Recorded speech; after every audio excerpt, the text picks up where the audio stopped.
एक बार की बात है, शहर से बहुत दूर एक गांव बसा हुआ था। इस गांव में रहने वाले लोग खेती करके अपना जीवन यापन करते थे।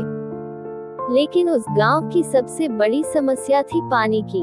उस गांव के आसपास न तो कोई कुआं था और न ही तालाब, जिससे उस गांव में रहने वाले किसानों को हमेशा बारिश के पानी पर निर्भर रहना पड़ता था। इस गांव में भोनू नाम का एक किसान रहता था। उसके घर में उसकी पत्नी और 2 बच्चे रहते थे। भोनू बहुत मेहनती किसान था। वह सुबह खेतों में खेती करने के लिए चला जाया करता था और खेतों का सारा काम करके शाम को घर आया करता था। भोनू की मेहनत की वजह से उसकी फसल काफी अच्छी होती थी और अच्छी फसल होने के कारण वह अच्छे दामों में बिक जाया करती थी। सारा, मैं खेतों पर जा रहा हूँ, वहीं पर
वर्षा नहीं होगी तो फसल कैसे होगी?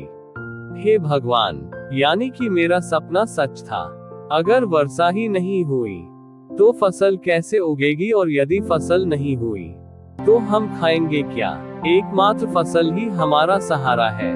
नहीं नहीं, ऐसा नहीं हो सकता। मुझे कुछ न कुछ तो सोचना ही होगा।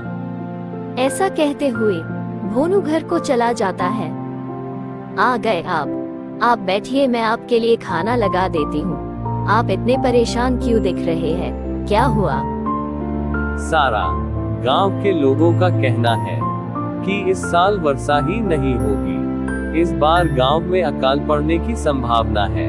अगर ऐसा हुआ तो हमारी फसल तो उग ही नहीं पाएंगी, और अगर फसल ही नहीं उगेगी तो हम खाएंगे क्या? हाँ ठीक है, पहले आप खाना खा लीजिए, इस बारे में बाद में सोचेंगे। भोनू का परिवार एक साथ मिलकर खाना खाते हैं और सब सो जाते हैं, लेकिन मानो भोनू का नींद ही उड़ गई थी। वह सारी रात यही सोचता रहा, अगर वर्षा नहीं हुई तो फसल का क्या होगा। तभी उसे हरिया की बात का ख्याल आता है। पास कोई कुआं या तालाब भी नहीं है जिससे हम खेतों की सिंचाई कर सके। हम तो केवल वर्षा के पानी।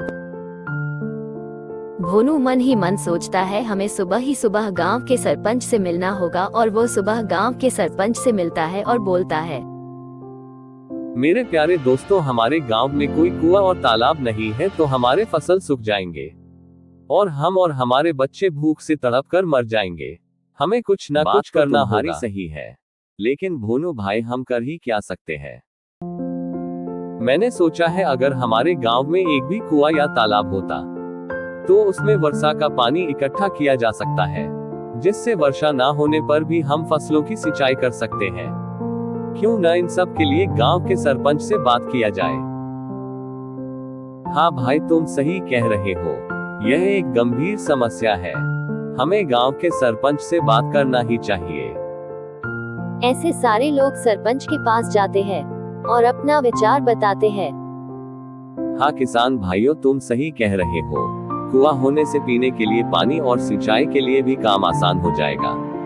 तुम लोग कल से ही मेरे घर के पीछे जो जमीन उसमें कुआं खोदने का काम शुरू कर दो। सारे किसान इस पर सहमति जताकर कुआं खोदना शुरू कर देते हैं और कुछ ही दिन में कुआं खुदकर तैयार हो जाता है और गहराई में पानी नजर आने लगता है।